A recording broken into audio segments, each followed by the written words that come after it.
مسلمانوں نے، بعض لوگ اسلام کو بدنام کرتے ہیں نا کہ اسلام تو کٹر پنتھیوں کا ہے، اسلام کے اندر تو جہاد ہے، اسلام کے اندر تو کٹرتا ہے، اسلام کے اندر نفرت ہے، اسلام کے اندر برائیاں ہی برائیاں ہے، پیار اور محبت نہیں ہے۔ اسلام کے اندر کیا چیز ہے؟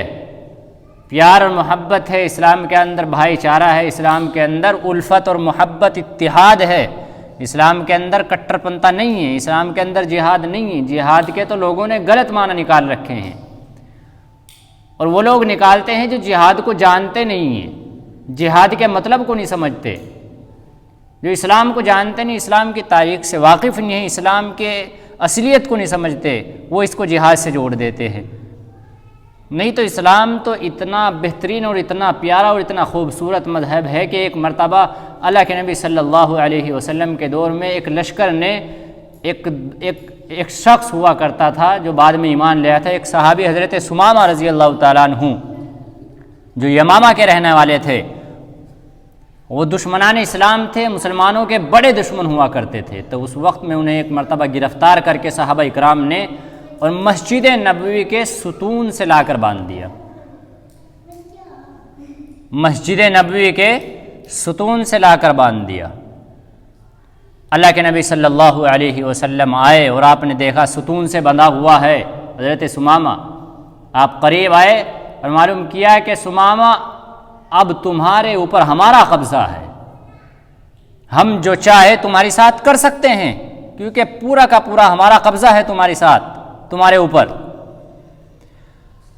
دشمن اگر مذہب اسلام دشمن ہوتا، اگر مذہب اسلام کے اندر کٹرتا ہوتی، مذہب اسلام کے اندر اگر نفرتیں ہوتی، تو حضرت جو ایک دشمن ہو، اگر آپ کا یا ہمارا کوئی دشمن ہو اور وہ سامنے آ جائے ہمارے، تو ہم اس سے اپنا بدلہ لینے کی سوچیں گے، نہ کہ اس کو معاف کرنے کی سوچیں گے۔ لیکن اسلام سکھاتا ہے معاف کرنا، اسلام سکھاتا ہے پیار اور محبت کا پیغام، معاف کرنا۔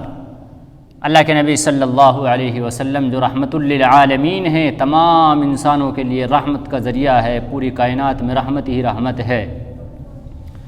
انہوں نے کہا کہ ثمامہ اب تمہارے اوپر ہمارا قبضہ ہے، کیا خیال ہے، تمہاری ساتھ کیا کیا جائے؟ تو ثمامہ نے کہا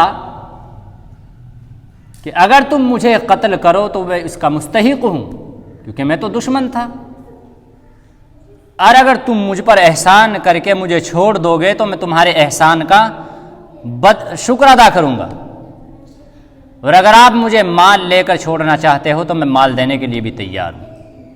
اللہ کے نبی صلی اللہ علیہ وسلم اس کی یہ گفتگو سن کر اور چلے گئے۔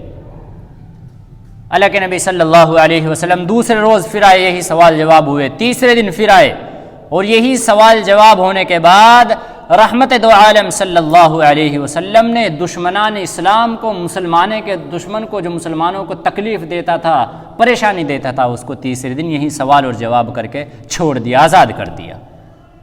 یہ ہے مذہب اسلام کی خوبی، یہ ہے مذہب اسلام کا حسن جمال، یہ ہے مذہب اسلام کی اصلیت اور مذہب اسلام کو ماننے والے۔ اگر بعض لوگ، چند افراد، چند ذہنیت کے لوگ اسلام کو بدنام کرنا چاہے یا اسلام کی خوبی سے ناواقف لوگ اس کے اوپر الزام لگانا چاہے تو مذہب اسلام بدنام نہیں ہو سکتا۔ مذہب اسلام کی تو خوبی ہی کچھ اور ہے۔ معاف کر دیا۔ حضرت ثمامہ فوراً ایک باغ میں گئے اور وہاں جا کر نہا دھو کر غسل کر کے اور واپس تشریف لائے۔ اللہ کے نبی صلی اللہ علیہ وسلم مسجد میں تشریف فرما تھے، وہ وہیں پہنچ گئے اور فرمایا، اے محمد، میں تمہارے اسلام کو قبول کرتا ہوں، قربان ہوتا ہوں تمہارے اس دین کے اوپر کہ میری اتنی دشمنی، اتنی کٹرتا کے بعد اور میری اتنی پریشانیوں کے بعد آپ نے مجھے آزاد کر دیا، معاف فرما دیا۔ اس سے بڑی اور خوبی اسلام کے اندر کیا ہو سکتی ہے؟ بس فوراً اسلام میں داخل ہو گئے۔ تو چونکہ آپ کا بیچ میں عمرہ رہ گیا تھا، اللہ کے نبی صلی اللہ علیہ وسلم نے عمرے کے لیے ان کو اجازت دے دی کہ آپ عمرہ پورا کرے۔ وہ مکہ مکرمہ کے اندر گئے۔ جب مکہ مکرمہ پہنچے تو حضرت ثمامہ کو لوگوں نے کہا کہ آپ بے دین ہو گئے۔ حضرت ثمامہ نے کہا، میں بے دین نہیں ہوا، میں مذہب اسلام میں داخل ہو گیا ہوں، جو اصل دین ہے، جو سچا اور پکا مذہب ہے، میں اس کو اپنا چکا ہوں، میں اس میں داخل ہو گیا ہوں۔ اور حضرت ثمامہ نے کہا کہ اللہ کی قسم، اب یمامہ سے، چونکہ حضرت ثمامہ یمامہ کے رہنے والے تھے، مکہ میں اللہ کے نبی صلی اللہ علیہ وسلم کی اجازت کے بغیر گیہوں کا ایک دانہ بھی نہیں آ سکتا۔ مکہ والوں کی گزر بسر یمامہ کے غلے کے اوپر ہوا کرتی تھی، ان کے گزر بسر کا جو غلہ آتا تھا وہ یمامہ سے آتا تھا۔ آپ جب مکہ سے یمامہ پہنچے، بس وہاں جا کر آپ نے غلہ رکوا دیا، تو حضرت اہل مکہ نے اللہ کے نبی صلی اللہ علیہ وسلم سے اس کی شکایت کی، کیونکہ گزر بسر کا معاملہ وہاں کے غلے پر تھا۔ اللہ کے نبی صلی اللہ علیہ وسلم نے ثمامہ سے کہا کہ غلہ نہ روکو، غلہ پہنچوا دیا کرو، تو اس کے بعد سے غلہ آنا شروع ہوا۔ تو مذہب اسلام کی یہ خوبی ہے، مذہب اسلام کی یہ خوبی ہے، مذہب اسلام کے اندر نفرتیں نہیں ہیں، پیار اور محبت ہے، بھائی چارہ ہے، امن و امان ہے، مذہب اسلام کے اندر شانتی ہے۔ اس طرح سے بے بنیاد باتوں کے اوپر مذہب اسلام کو بدنام کرنا اور مذہب اسلام کے اندر نفرتیں پیدا کرنا کچھ لوگوں کا رویہ اور کچھ لوگوں کی عادت بن چکی ہے۔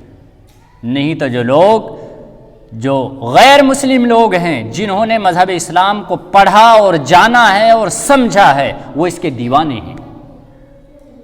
تو مذہب اسلام کے اندر تو خوبیاں ہی خوبیاں ہیں۔ یہ بات الگ ہے کہ ہم اور آپ، ہمارے بعض اعمال ایسے ہیں جو مذہب اسلام کے خلاف ہے اور وہ لوگوں کے سامنے پیش ہو رہے ہیں۔ جو اصل اسلام ہے ہم وہ پیش نہیں کر پا رہے ہیں لوگوں کے سامنے۔ جو نقلی ایمان ہے، جو بناوٹی، جو ہم نے اپنے طریقے سے بنا رکھا ہے، اس کو ہم لوگوں کے سامنے پیش کر رہے ہیں۔ اس وجہ سے مذہب اسلام کے اوپر انگلیاں اٹھ رہی ہے۔ نہیں تو اگر اصل ایمان، اصل اسلام اگر ہم لوگوں کے سامنے پیش کریں گے، اپنے طور طریقے سے، اپنے چلنے پھرنے سے، اپنے اٹھنے بیٹھنے سے، اپنے رویوں سے، اپنی عادتوں سے، اپنی تہذیبوں سے، اپنے اخلاق سے، اگر ہم لوگوں کو مذہب اسلام کے لیے پروموٹ کریں گے تو لوگ اس کو جانیں گے، سمجھیں گے اور اس کے دیوانے بھی ہوں گے۔ یہ تاریخ گواہ ہے اس چیز کی کہ جن لوگوں نے، جن کے سامنے مذہب اسلام کا نمونہ پیش ہوا ہے، لیکن صحیح اسلام جن کے سامنے پیش ہوا ہے، صحیح اسلام کی تصویر جن کے سامنے پیش ہوئی ہے، وہ لوگ مذہب اسلام کے دیوانے ہوئے ہیں۔